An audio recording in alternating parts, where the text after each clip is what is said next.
The Way of the Land, written by Sadik, Bala. In the summer, Ibrahim stood at the edge of his farm looking at the parched earth and the dried-up crops that had withered due to the drought and the scorching sun. He felt as if everything in his life had dried up, his thoughts, his efforts, his hopes of having future children to inherit the farm that his ancestors had left him to ruin. But now, the farm seemed like a useless thing. After Ibrahim returned home, he heard the voice of a government representative on the village radio, saying, "The government said that modern fertilizers and good seeds would be provided to the farmers." Ibrahim smiled, but he soon remembered that last year similar aid had been promised but not fulfilled. He saw his sister Aisha getting ready to go to the city. She said, "I can't sit here waiting for the rain. I want to go to the city, and with what I have read, I will get a job on television. I have started, and I have promised to tell the world about our situation."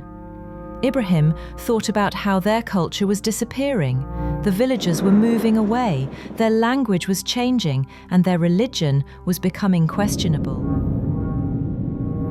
After her trip, one day Ibrahim went to the village market and saw an old man singing in their native language. Few people were listening. A young man passed by and said, "This language is old, it is useless." Ibrahim felt a pang of pain.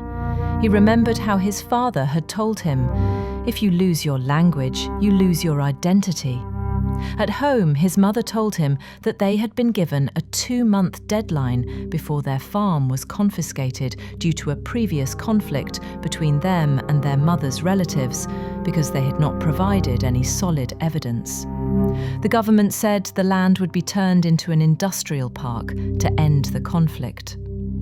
Ibrahim began writing about the hardships of farmers in his village newspaper. Some praised him for this effort to reach out to the public, while others threatened him for what he was doing. Aisha from the city sent him a message saying, "I was fired from my job because I refused to wear a dress that was not in accordance with my religion." Ibrahim felt sad. Everything that was happening made him think deeply. Has life changed, or have we lost our way? Finally, the rain began to fall. But this time it came with force, destroying everything that Ibrahim had done on the farm.